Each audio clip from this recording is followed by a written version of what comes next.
Você sabe o que é fáscia? Não, não é farsa, não. Farsa a gente sabe muito bem o que é. Eu quero saber se você já ouviu falar na fáscia. Não? Olha, se eu fosse você, prestava bem atenção a essa estrutura que faz parte do nosso corpo. Sabe por quê? Ela pode estar relacionada a possíveis desconfortos na hora da relação sexual. E aí, ficou interessado? Vamos descobrir o que ela quer dizer. Vamos descobrir como saber se está tudo ok com ela. Vamos sim, sabe por quê? O Zero Tabu está no ar.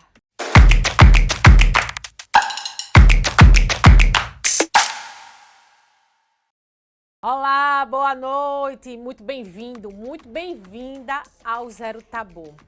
Olha, a gente vai falar aqui da fáscia, uma estrutura que eu confesso que não conhecia, eu acho que muita gente também não. A ligação entre a fáscia e a dor durante a relação sexual envolve diferentes fatores, e é isso que a gente vai aprender aqui. A fáscia, gente, ela é um tecido conjuntivo que envolve músculos, órgãos e outras partes do nosso corpo. E ela pode ser impactada por infecções, inflamações, traumas, pela endometriose.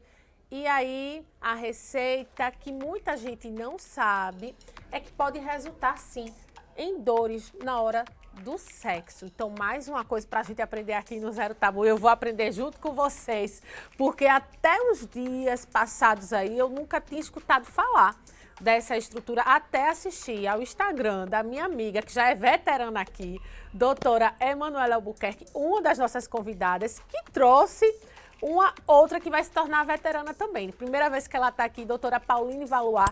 Essas duas lindas, maravilhosas.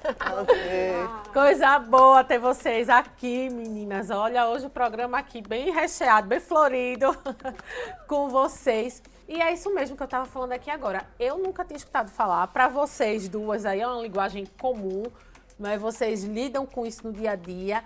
Mas eu acredito que a grande maioria, principalmente das mulheres, nem fazem ideia de que o nosso corpo tem uma estrutura como essa e que ela pode impactar na saúde íntima dessa mulher. Principalmente a gente está falando aqui mais do público feminino. E vou perguntar, começa primeiro com a doutora Pauline, que ela, mano, você já é veterana, vai dar a vez. Claro. As visitas de primeira viagem, né?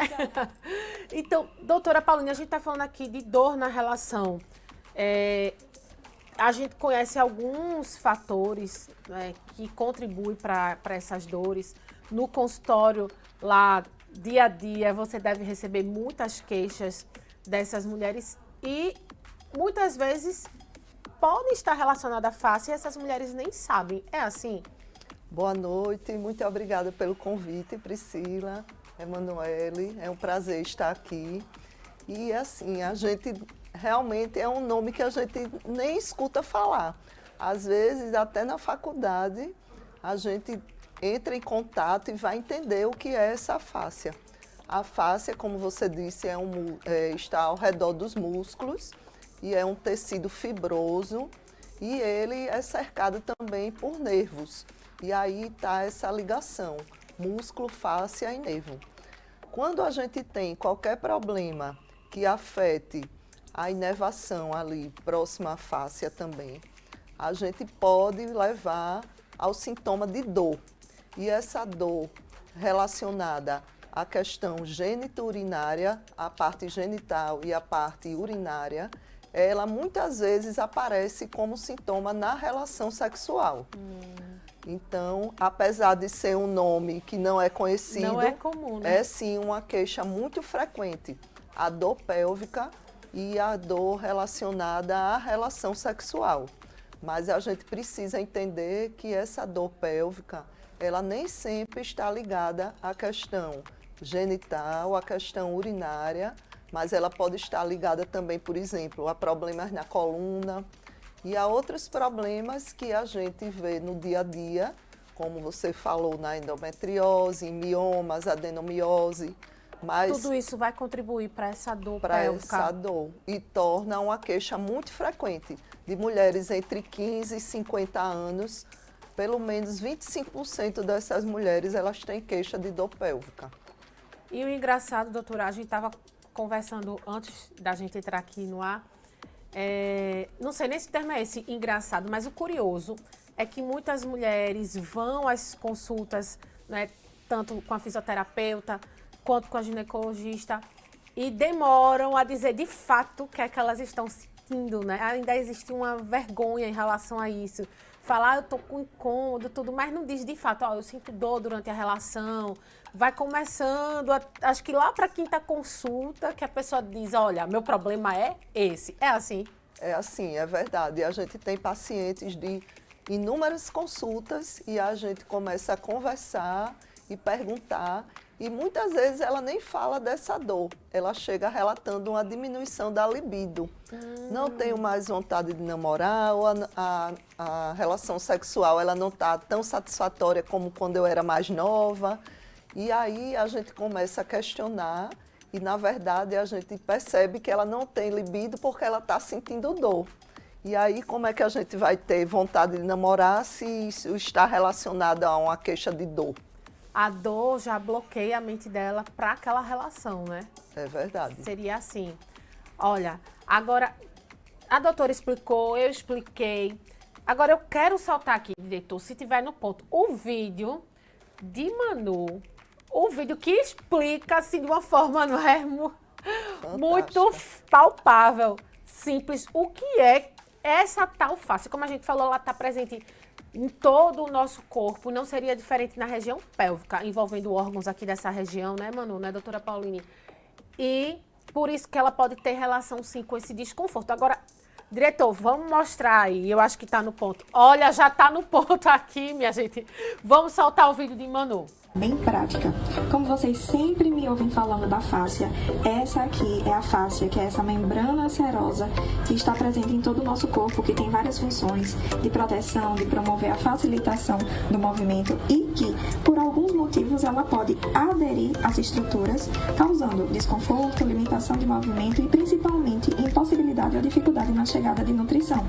E essa disfunção de tecido conectivo é uma das principais causas das queixas de ardência, queimação, sensação de beliscadura e arranhadura na hora da relação. Então, aqui apresento vocês novamente a essa mocinha. O nosso grande trabalho vai ser fazer essa liberação para que o tecido volte a ter mobilidade e saúde novamente. Combinado?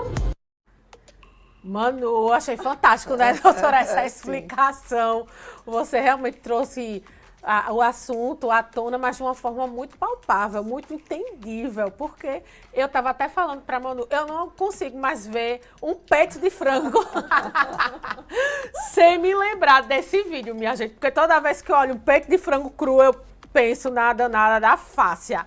E por que a ideia desse vídeo, Manu? Fala pra mim. Então, a nossa face, ela não é visível aos nossos olhos. Ela é considerada a nossa segunda pele, que, como vocês bem falaram, compõe todos os nossos sistemas. Tem as mais superficiais, as mais profundas. E uma maneira que eu encontrei de mostrar o que é ela, qual é a função dela e o que acontece quando ela está disfuncional foi através do peito de frango e também tem a carne vermelha, que é a carne de boi. Então, a fáscia vem ser essa peliculazinha, se a gente abrir, a gente percebe. Em algumas porções ela é mais fibrosa, mais grossa, e em outras ela é mais fininha. Que tem essa característica mais hialina, esbranquiçada. E quando ela é mais fininha, mais discreta, ela chega a ser transparente. Então, ela tem como principais componentes o colágeno, a elastina e uma substância que a gente chama de fundamental. Então, ela precisa ter essa funcionalidade que vai ser de proteger, de favorecer o movimento e de fornecer a estrutura que o nosso corpo de sustentação e proteção precisa. E, por N motivos, como também já foi comentado, traumas diretos, traumas mecânicos, cirurgias, infecções, inflamações, até o nosso estresse emocional, ela passa a se tornar disfuncional e até a própria ausência ou diminuição de movimento. Então, a gente tem que focar na função dela, principalmente na hidratação. E não é só aquela hidratação com ingesta de líquido, de água. Não. Mas o que é que promove a função e a hidratação da fáscia? O movimento. Então, o movimento é vida e ela precisa de movimento. Mas, quando está disfuncional, a gente precisa de alguns recursos para liberar e reativar essa função. Quanto mais fininha, então, seria melhor? É isso ou não? Não, a espessura dela vai depender da função dela e da localização. Entendi. Então, cada região vai ter um Isso. tipo de face, assim, um pouquinho ou mais... Isso, as mais superficiais, as mais profundas, a de extremidade, as viscerais. Cada uma vai ter suas características específicas, mas uma está sempre linkada à outra. Como eu falei, é a nossa segunda pele. Entendi. Então, qualquer comprometimento em uma região vai ser comunicado para as demais. Entendi, Manu. E aí, essa ausência de movimento também provocaria essa atrofia da fáscia? Ou a atrofia muscular vai provocar uma disfunção da fáscia? Essa rigidez, como ela está justaposta às nossas estruturas musculares, se há comprometimento ou visceral ou muscular e ela está justaposta, consequentemente, ela vai ter sofrimento, vai ter dano. Da mesma maneira, se ela tiver dano, ela vai comprometer o que está sob ela. Entendi, Manu. Agora eu vou voltar para a doutora Pauline, para a gente entender como é esse caminho, né, gente? Porque não é uma estrutura tão falada, não é algo visível. E como seria o diagnóstico das pacientes no consultório? Porque a gente vai tratar uma candidíase, a gente vai tratar uma outra inflamação, uma infecção, né? Mas eu mesma não conhecia essa estrutura. Então, como é que eu posso chegar lá? Doutora, eu acho que eu tô com problema na fáscia, aqui na região pélvica. Porque, menina, eu tô com incômodo, eu não tenho nada. Então, só pode ser ela. E como é que eu faço para tratá-la? Então, assim, como é que a gente chega... Eu acredito que não seja nada fácil. Então, por isso que a gente tá aqui no Zero Tabu, minha gente. Porque o programa é para isso mesmo, pra gente trazer, desmistificar e levar o conhecimento do que a gente não sabia, nem que existia, para que as pessoas tenham esse despertar, né? Puxa, eu nunca ouvi falar nisso. Será que é isso que está acontecendo comigo, né? Essa face que habita em mim, que está me prejudicando? Então, como é, doutora, esse seu trabalho? E tem que ser um médico, uma médica atenta a isso, né? A gente recebe, como eu disse antes, a questão da paciente reclamando da diminuição da libido, e aí a gente começa a investigar. E essa investigação, ela passa pelo mais importante que a gente diz na medicina, que é a anamnese e o exame físico. A gente precisa, muitas vezes, fazer perguntas direcionadas para tentar entender o que é que ela está sentindo. Quando é que começou, se tem mais de 6 meses ou não, porque uma dor pontual numa relação sexual isolada não quer dizer que a paciente vai ter um problema mais crônico. Agora, se persiste uma dor já há mais de 6 meses, aí a gente liga a antena e entende que pode ter uma causa ali mais séria.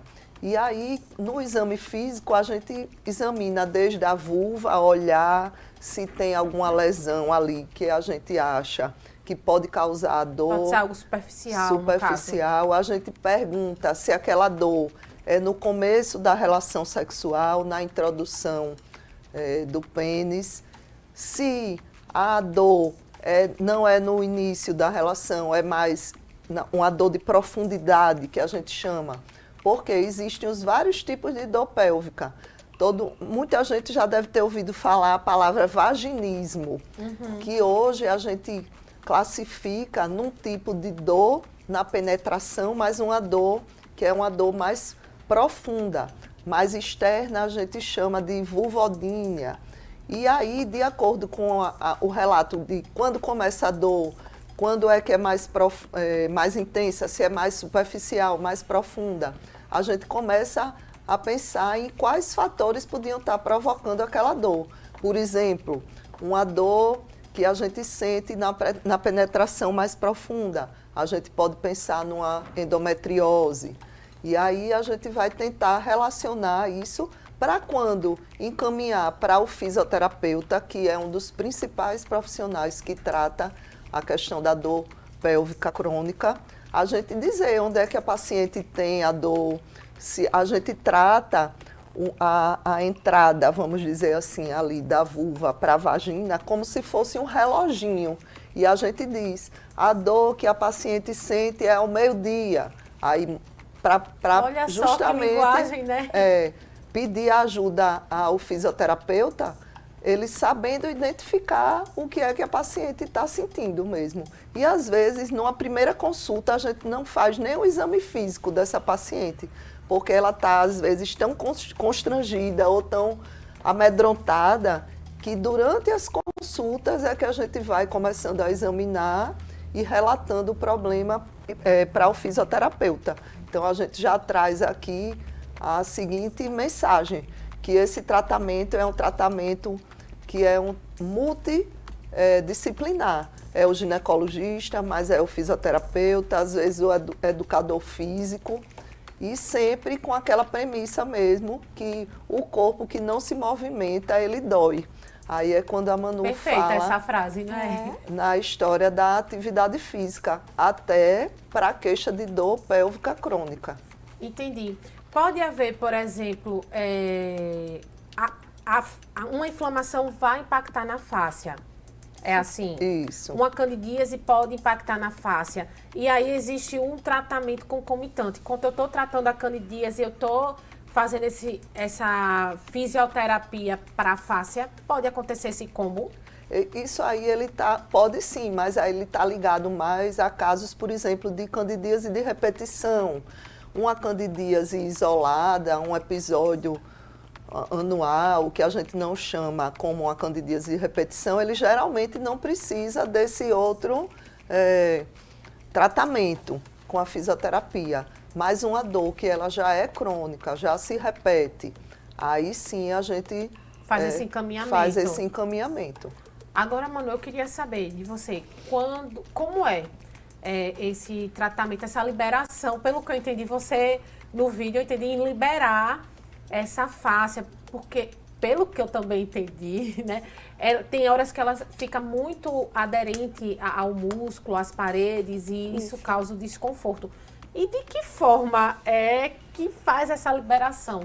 Como são esses exercícios? Então, a gente precisa trabalhar para liberar esse tecido que está encarcerado. Quando se trata de dor na relação, ou não somente na relação, tem pacientes que não toleram o uso de um absorvente interno, de um coletor menstrual, determinados tipos de roupa também não são tolerados. Algumas práticas... nem vestir uma roupa... Isso, calça jeans mais apertada, por exemplo, uma calcinha mais de tecido sintético. Isso causaria um desconforto àquela desconforto. Pessoa. Por exemplo, algumas práticas esportivas, como ciclismo, como hipismo, também podem estar gerando esse tipo de desconforto, que aí acende o sinal de alerta. Por quê, né? Algo não está bem aqui. E aí o que acontece? Geralmente, quando tem essa aderência, como ela está ali justaposta ao músculo grudadinha, pode haver a compressão, tanto dos vasos quanto dos nervos. E aí diminui a chegada de nutriente devido a essa compressão do vaso, bem como altera a resposta do nervo. Então eu vou mandar qual comando? É comando de dor? É comando de dormência? É que sensação que eu vou estar enviando? Então, a nossa principal função, quando a disfunção é essa, é liberar esse tecido. E aí a gente tem vários recursos que podem ser utilizados para esse tratamento. Todo mundo curioso agora para saber como é. Quais são esses recursos? Nós podemos utilizar recursos manuais, que eu falo muito, que eu tenho diversos instrumentos, diversos aparelhos no consultório, mas o meu principal instrumento de trabalho são as minhas mãos. Tem algumas manobras que são passíveis de serem realizadas para estar liberando essa fáscia, liberando esses pontos de tensão também, bem como tem recursos físicos mesmos, alguns instrumentos, como o guachá, algumas espátulas, né? Os massageadores, os dispositivos de vibração terapêutica, e também tem os recursos térmicos, que vão estar auxiliando nesse relaxamento e facilitando a chegada de nutrição e a movimentação desse tecido. E aí, depois que a gente consegue liberar, o nosso foco vai ser em quê? Em alongar essa musculatura, principalmente em se tratando do nosso alvo de hoje, que é falar sobre a nossa musculatura íntima, e alongando eu vou conseguir restabelecer essa amplitude de movimento e naturalizar o que nunca deveria ter sido perdido, né? Que é o movimento normal, natural que deve acontecer, para que as nossas funções sejam preservadas. Então, aderiu, grudou, o músculo ele fica preso ali, ele não vai funcionar em completude. Você consegue fazer esse diagnóstico no toque? Porque, por exemplo, eu acho que não tem um exame de imagem que mostre que a fáscia está aderida. Eu não sei. A depender da região, pode ser solicitado a ultrassom ou Na ressonância. ultrassom mostra, Manu? Mostra, em algumas condições sim. Mas no meu caso, quais testes eu faço? Eu faço o teste da tração e do próprio toque. Tem paciente que não tolera nem que você encoste o dedo e já tranca. Isso no exame físico. Agora você imagina isso na hora da relação sexual. O que é que vai acontecer? Gente. Ao mínimo de contato, ela já tá ali, ó. Travada, né? Travada. E aí, o que é que acontece? Como ela já tem essa memória cerebral da dor, o nosso corpo ele vai sempre tentar proteger. E vai proteger como? Se retraindo. E isso só agrava aquela condição inicial.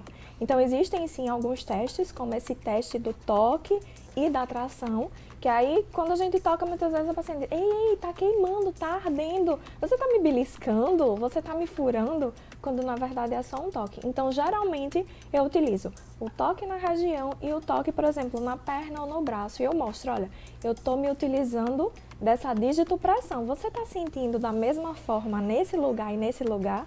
E a resposta é sempre não. Sério que você só tá tocando? Parece que você tá enfiando uma faca aí.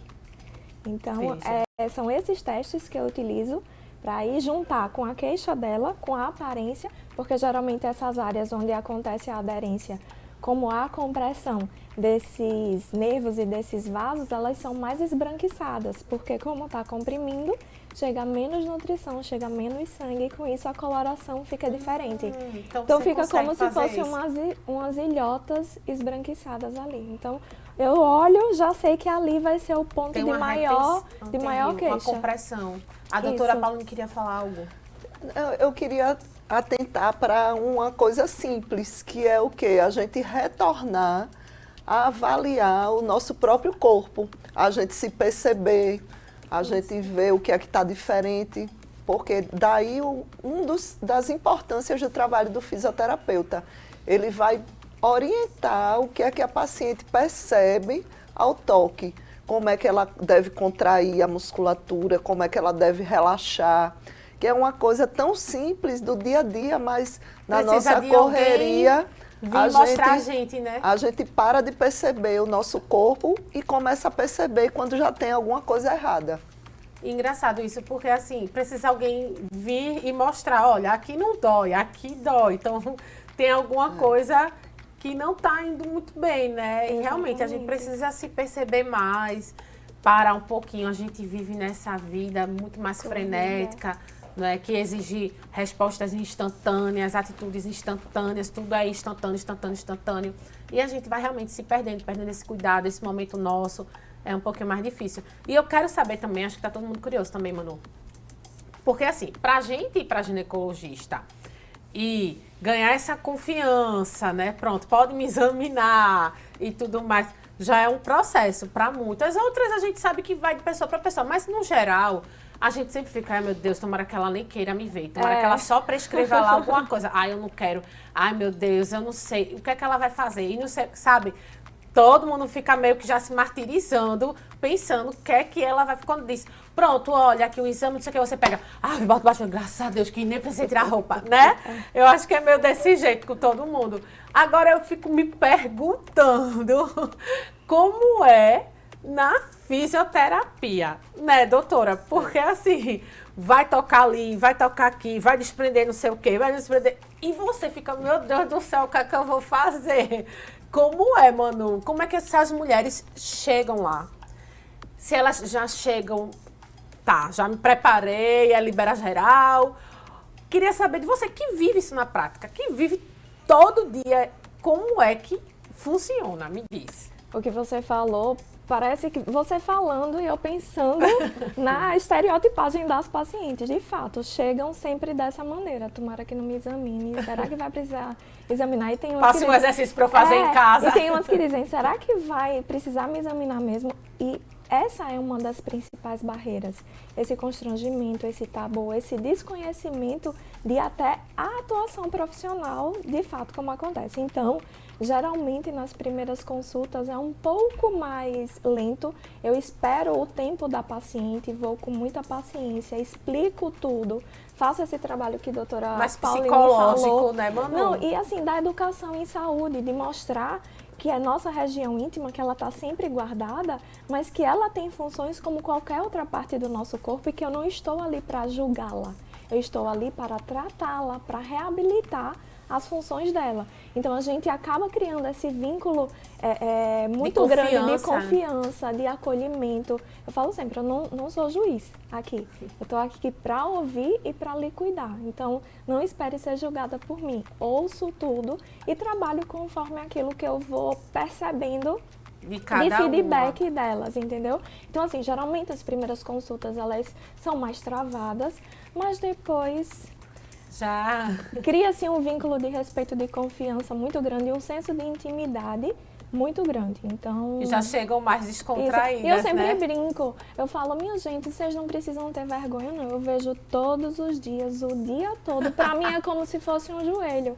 Então não importa pra mim se é mais magrinha, se é mais cheinha, se tá depilada, se não tá depilada. Eu acho que essa questão da depilação, acho que é a preocupação maior, né? Então, ai, assim, meu Deus, eu nem tô depilada, eu já não vou, não. Eu não vou estar avaliando a parte estética, eu vou se estar tá avaliando bonita, a né, função. Então, pra mim, isso não importa. E a gente, muito bom. E a gente, ginecologista, diz que, na verdade, a paciente não precisa retirar todos os pelos.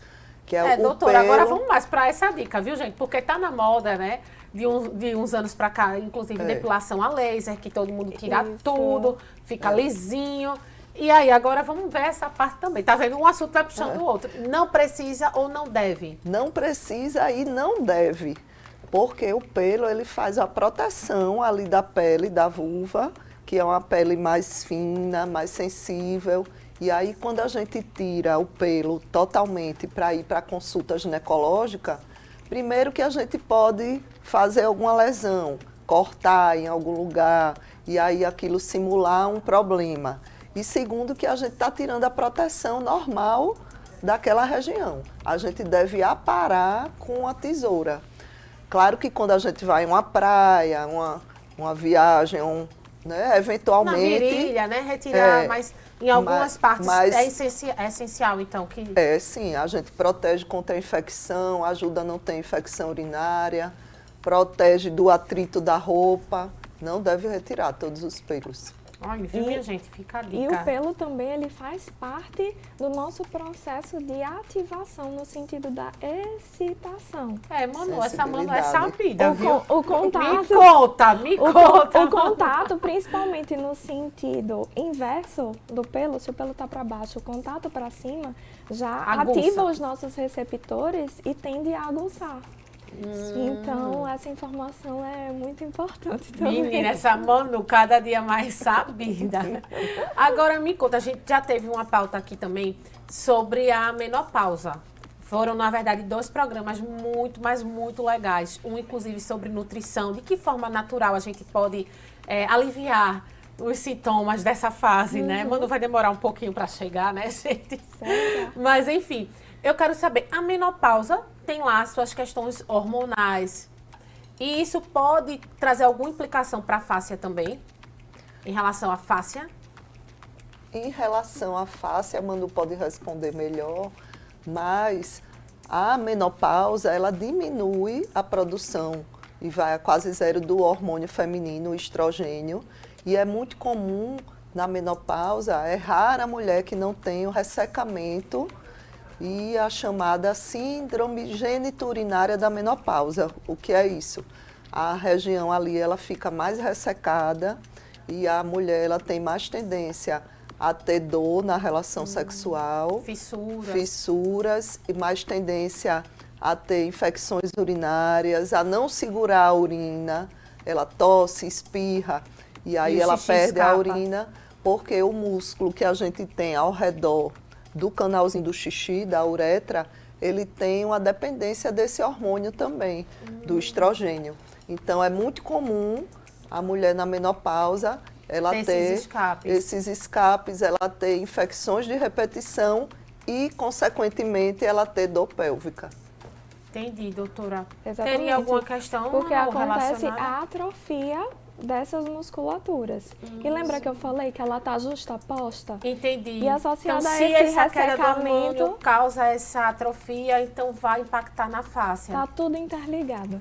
Não tem a Entendi. ver com a falta da relação sexual, Entendi. que é uma coisa que chega muito pra gente também. Ah, eu tô ressecada, ou eu tô porque eu não tô tendo relação sexual. Não. E não é por isso. Questão hormonal. Hormonal. E essa questão hormonal causa atrofia muscular. E aí a questão hormonal causa uma disfunção e essa disfunção impacta em toda a fisiologia. Por quê? A privação da atividade sexual também pode causar a hipotrofia e a atrofia da musculatura perineal, principalmente da mais superficial. É uma Entendi, consequência que Isso. começa pela diminuição do hormônio, mas que realmente ela piora sem a relação sexual. Mas não é só pela falta da relação, não é isso, Manu? Exatamente. Entendi, minha gente, são muitas informações. Vocês estão com o caderno aí para anotar, porque eu já tô assim, ó. Não sei o que, lá, atrofia, hormônio, isso, aquilo. São muitas coisas. E essas coisas todas mostram justamente que a gente tem que estar atento, sempre se cuidando, né? Sempre em movimento, fazendo exercício, alimentação, como uma pauta que eu mostrei aqui. Tudo isso vai agregar para que haja um retardo desses acontecimentos, porque envelhecer é inevitável, né? Mas a gente escolher como a gente vai envelhecer, eu acho que isso daí é o primordial, é o mais importante. E vai ajudar nesse processo todo, né? Vocês que estão no dia a dia lidando com isso, vai ajudar essa questão do hormônio. Que forma eu posso repor? Eu, através da alimentação, a fáscia, vou soltar, já vou começar a liberar de agora, né? Pra gente se precaver. Eu acho que tem também essa questão da prevenção, Manu e doutora. Eu não tô sentindo dor. Tenho uma vida sexual tranquila em relação à sexualidade, né? Não sinto nada, tô de boa, mas eu já sabendo que pode acontecer essas complicações, eu posso fazer, por exemplo, uma fisioterapia preventiva? Existe isso ou não? A gente já falou aqui em vários momentos que movimento é vida e faz a manutenção da nossa saúde, né? Da nossa vitalidade. Então, a gente não precisa fazer exercício físico todos os dias? Não deve fazer? Isso. Das extremidades? A gente pode e deve também na região Pode e pélvica. deve também. Muito Também. É bem. músculo como qualquer outro e precisa de atividade para funcionar da maneira adequada. Se não tem atividade, começa a hipotrofia, a atrofia e aí surgem as disfunções, sendo essa a causa, né? E é importante, a doutora quer falar, mas é importante a gente saber que não é qualquer exercício, né, Manu? Porque falar, Isso. eu já faço musculação, tal. Eu já estou me precavendo aí em relação ao escape de xixi, da Exatamente. maturidade e tudo. Mas não, tem os exercícios específicos para essa região e aí entra um especialista como a fisioterapeuta, a indicação da ginecologista. Exatamente. Né? Existem exercícios específicos e as pessoas sempre pedem. Ai, me diz como é que eu faço o exercício? Mas como que eu vou ensinar um exercício se eu não sei o que você conhece do seu corpo, nem como o seu corpo está? Tem alguns cursos aí na internet Inventam de tudo, né? aperta e solta, de contrai e relaxa. Mas, por exemplo, como é que uma pessoa vai executar um movimento se ela não sabe fazer isso, se ela não conhece o próprio corpo? Então, incorre muitas vezes ela está fazendo errado ou daquele exercício que foi prescrito ou visto de maneira incorreta, está, ao invés de melhorando, agravando a sua apresentação. Então, essa questão dos exercícios, existem específicos, mas é muito individualizado e essa prescrição deve ser personalizada para cada situação. Entendi, Manu. E lembrando que, em relação a essa questão da perda urinária, nem sempre esses exercícios só são exercícios da musculatura pélvica. Existem exercícios também abdominais, que a gente, não sei se vocês já ouviram falar, que são exercícios hipopressivos, que eles ajudam a trabalhar a musculatura abdominal e está tudo interligado ali. A musculatura pélvica, a coluna, e aí são posturas, são exercícios que a gente precisa usar, por exemplo, quando está fazendo um treino de musculação, quando está fazendo um treino de crossfit, que vão impedir essa perda de urina. Poxa, interessante, né, gente? E eu queria saber, doutora, já vou falar um assunto para pegar o gancho da gente falar de outro tema muito relevante que a doutora trouxe aqui antes da gente começar o programa, e eu prometi que a gente vai falar, assim, que é um assunto muito importante. Mas, aproveitando, essa questão da fáscia, não só agora em relação à dor na hora do sexo, porque agora eu vou falar de crianças e adolescentes, mas pode haver algum comprometimento da fáscia em crianças e adolescentes na região pélvica? Também. Pode acontecer também. Né? Essa necessidade do desprendimento dela. Também. As crianças ou os adolescentes podem sentir algum incômodo e não saber o porquê, e pode estar ligada à fáscia. Exatamente. Pode acontecer. Pode acontecer. Certo. É bom porque tem muitas mamães, papais que nos assistem, né? E já ficam preocupados. Ai, meu Deus, Com certeza. querendo traduzir o que é que aquela Mas, assim, criança a gente adolescente... precisa fazer, como a doutora falou, um diagnóstico por exclusão. Pesquisou, viu que não é nada clínico, aí a gente pensa em disfunção de tecido conectivo ou muscular. E Primeiro a gente exclui inflamação, infecção, irritação, e aí a gente vai pensar nessas disfunções. Entendi, tem todo esse caminho, né, Manu? Exatamente. A doutora vai, A investiga, gente precisa investigar. Olha, então vamos tentar esse tratamento, porque eu acredito que é isso. E assim, o paciente, ele, em todas as áreas, ele precisa ser visto na sua integralidade. Então, não é porque está com uma queixa em determinada área que a gente só vai ver aquela área. A gente tem que analisar o contexto todo no qual ele está inserido. Porque vem aí os hábitos de vida, uma construção cultural, os hábitos alimentares, tudo isso acaba interferindo na expressão desses comprometimentos no nosso corpo, né? Entendi, Manu. Fala tão lindo, né, minha gente? Todo mundo hipnotizado. As questões de higiene da criança também. Uma criança que não se alimenta tão bem, não bebe água suficiente, que tem uma constipação, a prisão de ventre, ela vai sentir dor ali e ela vai prender mais. Ou trazendo e aproveitando para um assunto bem sério que a gente está enfatizando ainda mais agora nesse mês de maio, que é sobre a prevenção do abuso sexual em crianças e adolescentes. A campanha do Maio Laranja, né, doutora? Isso. Às vezes a gente pega uma paciente lá na frente, mas que sofreu algum tipo de abuso na infância ou na adolescência, e aquele trauma, ele faz com que a mulher ela passe a ter a dor pélvica. E é um tema muito importante.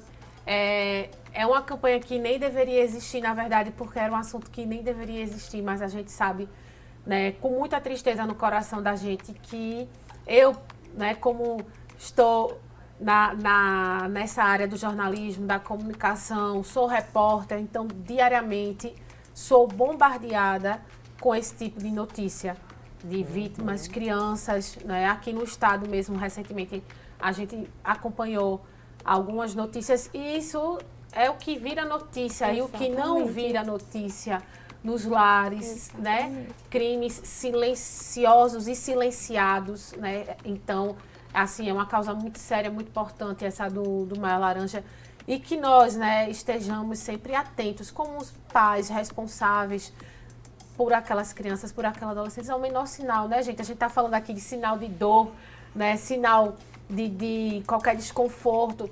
Então, que a gente tenha esse olhar mais atento a essas crianças, né? Qualquer sinal, poxa, desconfiou, e valide a fala daquela criança, porque o que muitas vezes acontece é que essa criança, esse adolescente, ela tem a fala invalidada.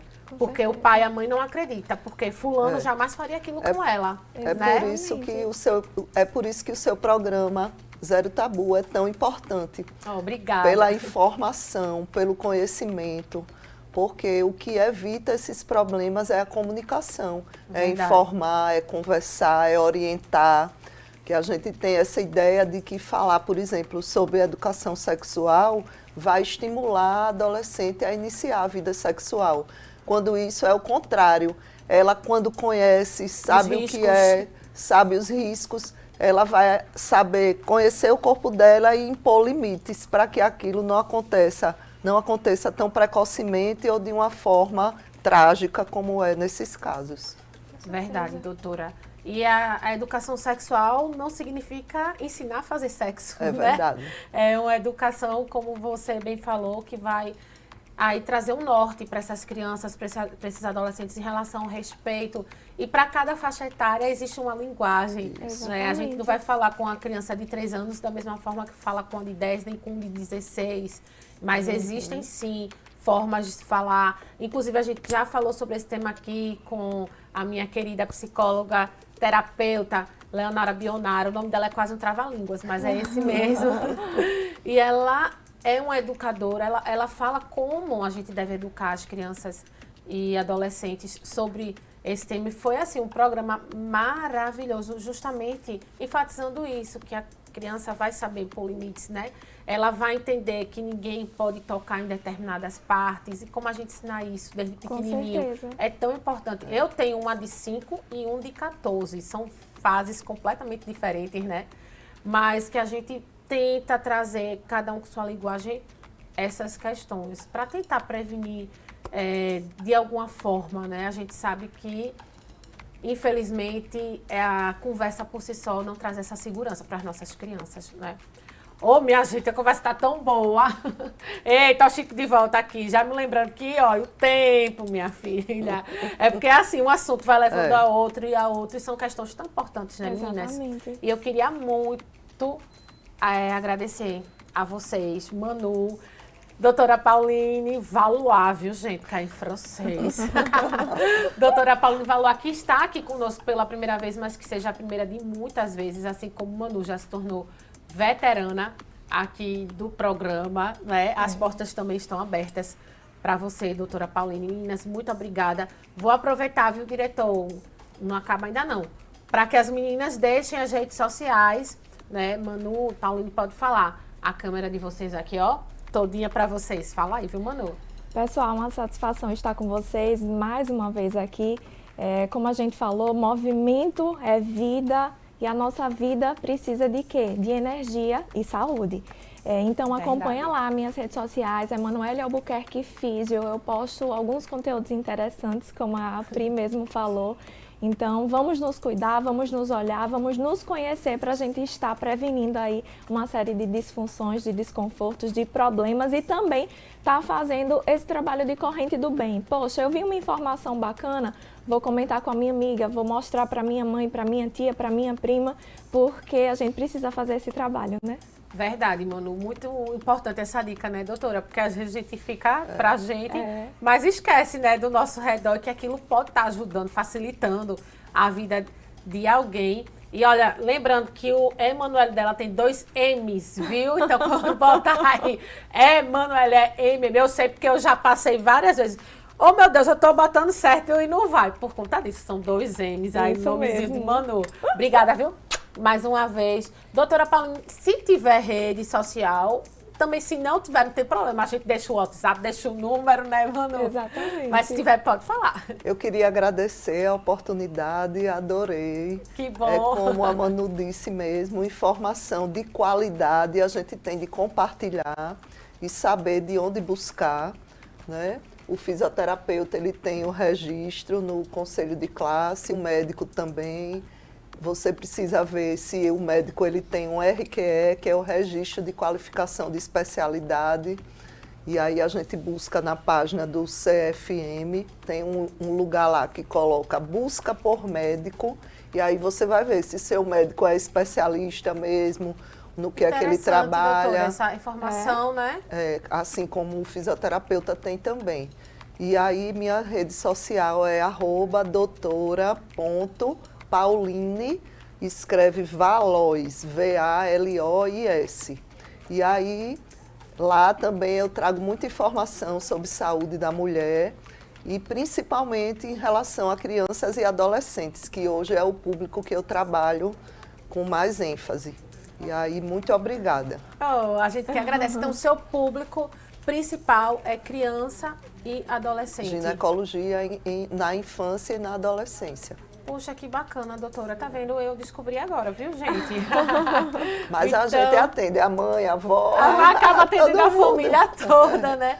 Mas que linda. Eu acho que é um trabalho assim, né? Quando a gente faz um trabalho com criança fica mais especial ainda, não é? E a gente poder ajudar esses seres tão maravilhosos, anjos na terra, para mim, são as crianças. E se eu tivesse um superpoder, seria de protegê-las de qualquer mal. Isso. As crianças seriam o meu foco do meu superpoder. E olha o foco fantástico da doutora Não Pauline, é? que é justamente plantar essa sementinha desde cedo para prevenir tantas complicações. Pois é, do né? autocuidado, né, Manu? De Isso, prestar desde atenção.